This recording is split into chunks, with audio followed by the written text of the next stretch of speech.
Good morning. My two hands are going to be from early position. Both of these hands I raise pre-flop, c-bet the flop, c-bet the turn, and then face the raise. So early position here. This hand just happened recently. So this is a 10 NL. I get 10-9 clubs. I open raise from early position. I get MP2 to call, and it's just us. So MP2, I have 274 hands in his range. He's playing 19-10. Call pre-flop 2-bet from mid positions 29%, so 7 out of 24. Do you think that his raises his 3-bets by positions 13%, so 3 out of 24? I think we can set up it's kind of like 30-something%. Let's take out our raising range, our 3-betting range. So we're going to take our 3-betting range out. That's 28%, but I just think that's way too wide. Yeah, he's playing 19% of hands overall in this mid position. He's probably playing, could be 19, could be a little bit tighter here. I mean, he plays 23% with the pre-flop raise, and he calls. So he didn't 3-bet, and he's calling an early position raiser. I just think fewer hands. I think we're not getting the correct type of range. I do think he's going to be raising with probably with ace queen, at least ace queen suited. I think most people do, and I think it gets us closer to that 3%. So it's like under 3 if you do queens plus ace king. I think ace queen suited will get us a little bit closer, and I think that's probably good for a 3-bet. I think we're going to take out some of these junky hands. We're at 17.5% versus me, and I've been playing pretty tight, so I don't really think he's going to be calling. And especially, when you think about he still has all these other players behind, I just think he's going to be a little bit tighter. 15.7, that's still probably too wide, but we'll go with it. All right, so the flop is ace of diamonds, 6 clubs, 3 clubs. I think that's good for our hand. I think we have an ace. We have a lot of aces in our hands. We do have the clubs, but I think flush draws are going to be pretty low. Now, we do have the flush draw, and I think that's what makes it good, is that we can pick up the pot by repping the ace, or we can rep the ace, somebody calls and doesn't believe us, or they themselves have the ace, and then we get the flush, and I think we're going to be hidden. I think the suited connectors are such a low frequency play, and they don't hit a whole lot, that when we do connect, I think we can win a lot of money. So question is, what do I bet? 2/3 pot? Do I bet half pot? Well, I looked at this player. I did half pot, and his continuation bet fold to c-bets is actually pretty low, 33% when he's in position. His fold to turn c-bet is 0 on the turn, and then it's 100%, so 1 out of 1, so 0 out of 2. It looks like he's going to call very widely on the flop, and then probably give up turn or river, more likely on the river. So I didn't really want to bloat this pot, because I do think he's going to be calling, and I think he's going to be calling widely. So I thought I could do like half pot now, and then if I pick up additional equity, so if I pick up a 7, an 8, I think 7 or 8, I can size larger. Or if I catch another card that really kind of hits my hand, a king or a queen, I think I can go 2/3 and bet and expect to pick up the pot, and not really even hit my hand. So that was kind of my game plan. I did half pot, and he calls. So what is he going to call? I think he's going to be calling all of his pairs. He's probably going to call flush draw, open-ended straight draw, any gut shots. 62.7%, so he's folding 37%. I think that's probably okay, and you can see that we are behind. I mean, we're on the draw. He has a lot of one pair hands that beat us right now, but I think we can take the pot down on a favorable turn. Turn is 5 of clubs. I think that's really good for us. So, you know, from his perspective, that card doesn't hit our hand. From our perspective, I don't think this card really hits his hand either. So the question is, what do we do? I think we can bet, just because, again, he's demonstrating that he's really not folding. He's playing tighter, so he might have some hand. So I bet half pot here instead of the 2/3, because I am kind of hoping to get called here. I don't want to bet 2/3 because that looks like it's a strong bet, and I'm not afraid of the clubs. Half pot, I think it's just kind of neutral. And now he raises. So the question is, what is he going to raise me with? I'm not sure if he's going to raise me with the flush here. I think it's kind of, if you have the flush, why would you raise? I think a flush might just call here. I think a sets could raise. I think 2 pair could raise. Maybe not all top pair. I think pocket pair below top pair, that's kind of questioning. So it's one of these things. If he doesn't believe that I have an ace, and especially with the ace being vulnerable, if he doesn't have the flush, then I can understand him raising, top pair and pocket pair below top pair. Because at this point he's thinking, I'm making a play. I don't think you have it. I don't think he's going to be doing it with these draws. So, that's 73% of hands that he continues with if he does pocket pair below top pair. If he doesn't, if he only does top pair plus, then, he's only continuing 49%. If it's only 2 pairs and sets, he's only continuing 18%. I think we'll probably do all of these. And there's really no reason. I think if I raise here, I think I kind of give my hand away. And I think I'm going to get folds. I definitely think I'm going to be getting folds by pocket pair below top pair and probably the top pair. 2 pair maybe is going to fold, and then just the sets. And I think even if I raise, the sets might be able to find a fold. They can call once, and then if they don't connect on the full house, they're just going to fold. All right, so I did call, and the river is a 7. I don't think it changes my hand. So now I'm thinking, well, if he check raised with maybe a hand like ace 4, now he just hit a straight. So kind of a combo pair with the straight draw. But that, the lone club that could also raise, like ace of clubs, 9 of diamonds, ace of clubs, 10 of hearts. I'm sorry. Lone ace. What do I have? I've got like ace queen, ace jack. These where you have the ace of clubs or like the king of clubs, they've missed now. So my thought is, if I bet, I don't really think he's gonna call if he was making a play.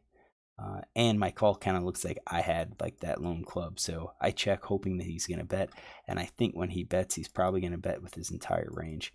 So I looked at, his turn check raise. Raise Cbet's 2 out of 7.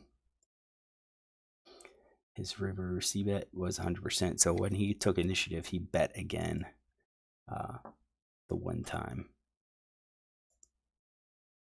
He did bet, he bet large, and I thought here, this is just, I think he's looking to get folds. I think he's trying to represent that he has a strong hand, but I've got 2 clubs, and when we look at his range of hands, I need 30% equity to call, and I didn't think he raised ahead of time. I don't think he check raised the flush. Sorry, not check raise, just raise the turn. I just don't think he's going to raise the turn with the flush. I think it's too strong a hand. I think it'd be better for him to call and then come out with a raise on the river there. Um, so when you look at it, I basically all the hands here. I think if I raise, I don't think I'm going to get called by anything. I think if I raise, it kind of gives my hand away. Because I was already strong. I raised pre-flop, I c-bet the flop, I c-bet the turn, and then I called that raise. That's not a weak call. That means I've got something. So if I come over the top here, I think it's representing that I have at least 2 pair or possibly trips. And maybe even that I had 8-9 or ace-4. So I just called, and he shows trip 6s. So he had the sets. So I'm going to say probably maybe not the pocket pair below top pair. And maybe it is just 2 pair in sets. So would he have called? Would he have called if I raised on the turn, or would he have called if I raised his river bet? That's hard to say. That's hard to say. I don't think so. I think raising gives him a reason to fold until he shows otherwise. All right, so we got hand number 1. Let me pause, clear out, and get hand number 2. All right, hand number 2 is pocket 10s. This is a 10 NL game. I open raise, and I get 2 players to call. So I get a player where I have 106 hands on, and a player where I only have 3 hands. So this player's playing 40%, 4% pre-flop raise, 0 3-bets. Let's see here. His call pre-flop from, I guess it's technically early positions, 3 out of 4, mid position. He's playing a lot of hands. Let's just put it that way. And he hasn't really raised at all, so his raise might be kings plus. He's got 106 hands out of it. Surely he would have been in a situation to 3-bet with ace king. I'll leave the ace king since those are standard, but he might not even have those in his 3-betting range. So I think we'll give him all the suited kings. I think we're gonna, since he's calling a raise, we're gonna be a little bit tighter here. I'm gonna take out these gappers. I think even these offsuit aces, that's probably a little bit better. Against this range, you can see that I'm going to be ahead. It's a very wide range. What about this second guy? This second guy just doesn't, he's played 2/3 of hands, but that's 2 out of 3.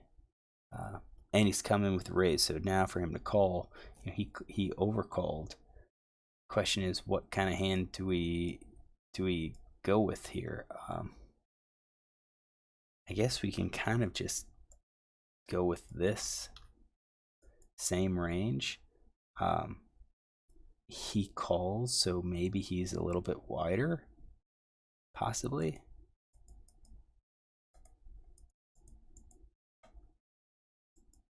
Let's take that out.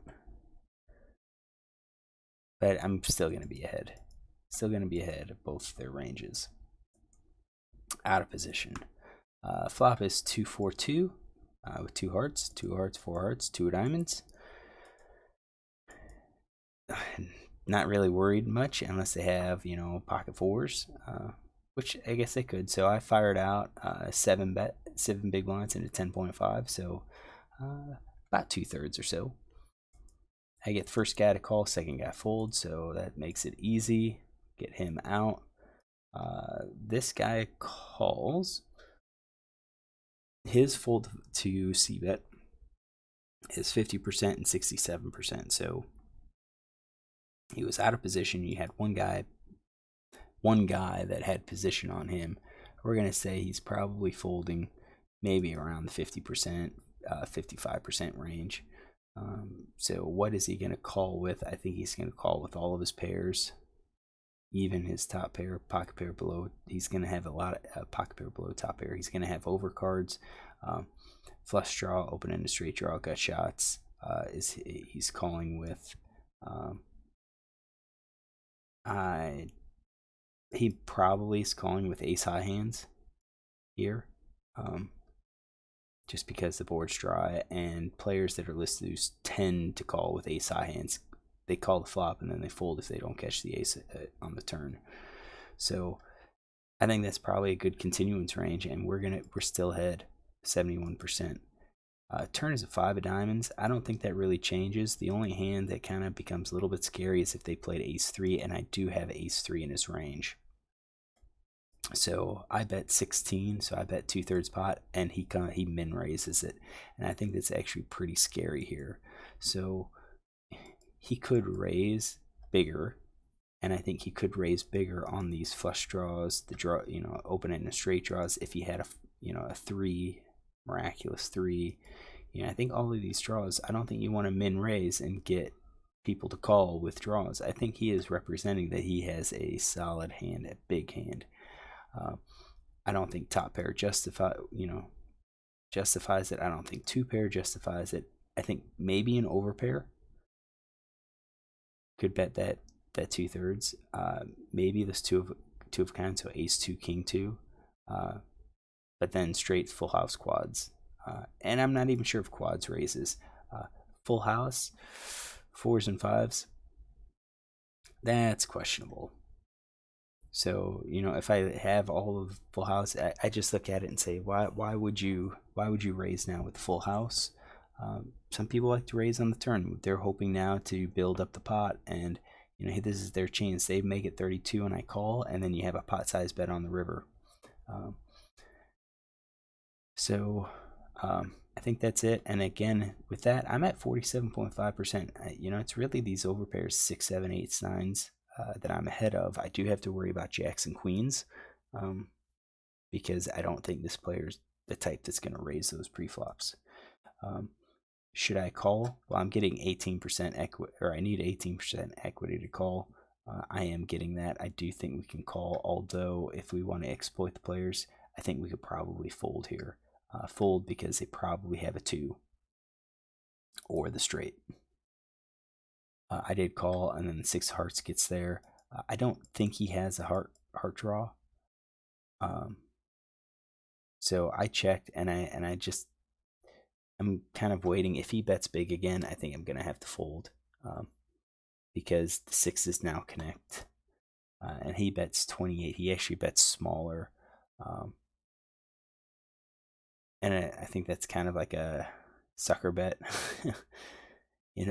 The heart gets there. I have the heart. He could easily have shoved me all in, but I think I probably needed a fold here, because when we look at it, I think an overpair is going to just take the showdown. I think the 2s are probably just going to take the showdown. The straights are probably just going to take the showdown. Most of these players, they are scared. The flush, I think, is going to bet this way. The full house is going to bet this way. So we're talking about 90% full house here. We don't have any equity. I do think we should fold here, especially this guy's passive. 40%, only 4% pre-flop raise. He's passive. He's raised. He raised on the turn. Now he's betting again on the river. Passive players don't do that unless they have really big hands. So I should have folded. And he shows queen 2. I don't have queen 2.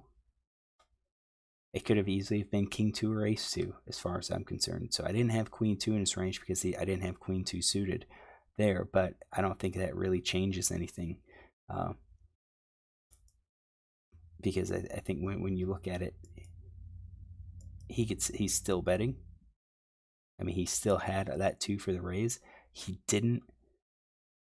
I think I excluded it on the river. I thought maybe he wouldn't bet, but that kind of makes sense for his bet sizing. He scaled down, whereas full house could have gone bigger. The nut flush could have gone bigger. But case in point, this guy's a passive player. He's a real passive player. He exhibited aggression. I should have just folded. I knew I was beat. All right, hopefully you enjoyed these 2 hands. Look tomorrow for a couple more.